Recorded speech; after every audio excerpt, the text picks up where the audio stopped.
ओम आदित्यम स्वरुद्रा विश्वे देवा येन बद्धो वैराजा दानवेन्द्रो महाबला तेन त्वां प्रतिबद्धनामि करना और अपना आशीर्वाद वचन हम सब पर बनाए रखना।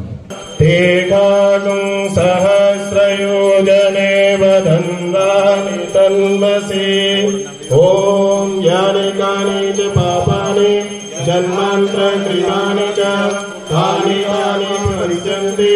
ओम शांति शांति शांति।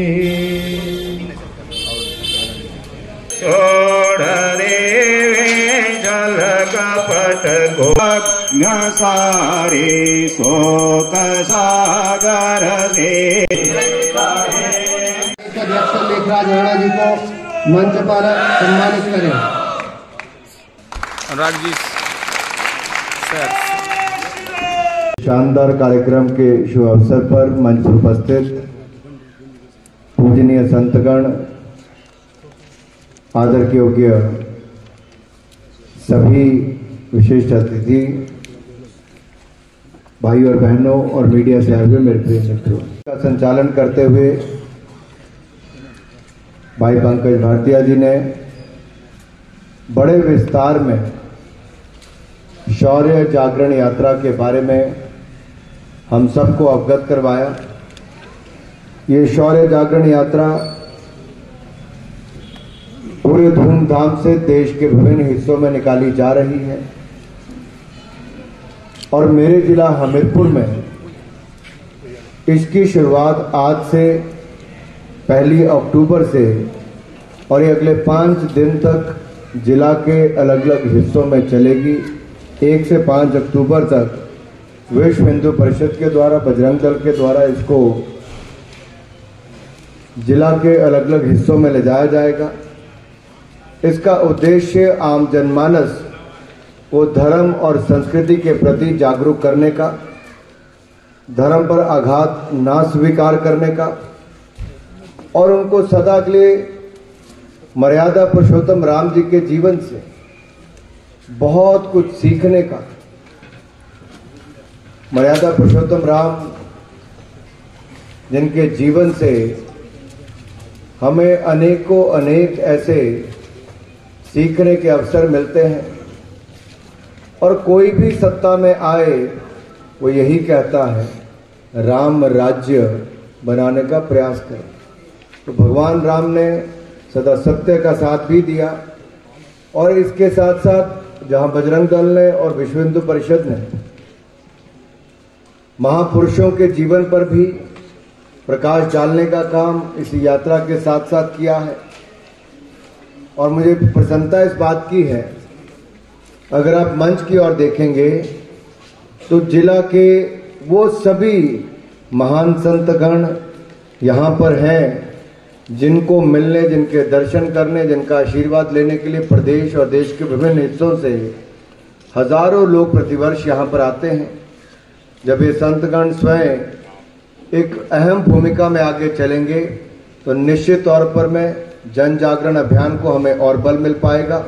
एक बार नहीं कई बार राम मंदिर को तोड़ने का प्रयास किया गया। रामलला की जन्मभूमि पर राम मंदिर बने ये हम सबका सपना था।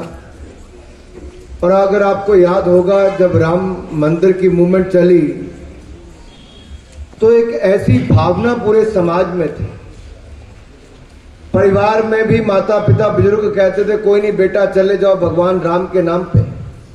अब समय आया है, पहले मुगलों की गुलामी फिर अंग्रेजों की गुलामी, धर्म को मिटाने के लिए उन्होंने न जाने कितने प्रयास किए होंगे, लेकिन अब समय आया है, अब हम गुलाम नहीं आजाद हैं। तो रामलला के जन्मस्थली पर भव्य राम मंदिर हो, इसके लिए कोठारी बंधुओं जैसे हमारे साथियों ने जिनका नाम लिखा जाता है कि दोनों ने अपने प्राण त्याग दिए, ऐसे सैकड़ों युवा जो देश के अलग अलग हिस्सों में आते, जो एक दूसरे की भाषा को जानते भी नहीं थे, लेकिन भगवान राम ने सबको इकट्ठा किया था।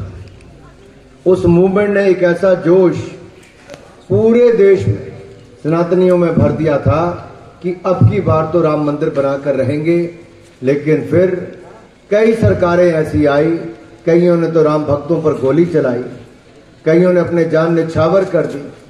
लेकिन जब भगवान ने स्वयं लिखा था कि कब भी होगा, वो शुभ घड़ी भी तब आई जब पूर्ण बहुमत की सरकार भी देश में आई, सुप्रीम कोर्ट का निर्णय भी आया और कोविड के चलते, उन सब समस्याओं के चलते भी हमने विलंब नहीं किया और माननीय प्रधानमंत्री नरेंद्र मोदी जी ने शिलान्यास भी कर दिया और अगले साल जनवरी में उद्घाटन भी पहले चरण का राम मंदिर का हो जाएगा। जय श्री राम। भव्य राम मंदिर का निर्माण ये भविष्य की प्रेरणा है, एक समाज के उत्थान का प्रतीक है।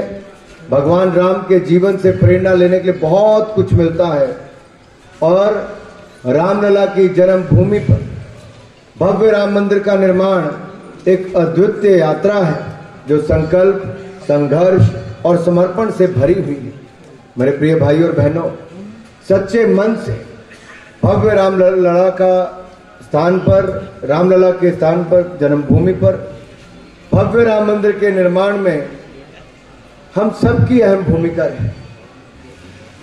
किसी ने उस समय ईंट साथ में लेकर गए थे, किसी ने उसके बाद कुछ योगदान पैसों के माध्यम से किया होगा, तो कईयों ने श्रमदान करने का काम किया, कईयों ने अपने जीवन को सार्थक बनाने के लिए अपने पास जो कुछ था वहां पर लगाने का काम किया।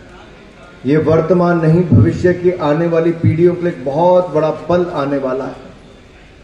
प्रतिवर्ष लाखों नहीं करोड़ों की तादाद में राम भक्त भव्य राम मंदिर में रामलला के दर्शन करने आने वाले हैं और भव्य राम मंदिर के निर्माण में उसकी विशालता से हम न केवल खुद को परिपूर्ण करें बल्कि पूरे समाज को सशक्त करने के लिए उसको एक साथ जोड़ने का कार्य भी करें।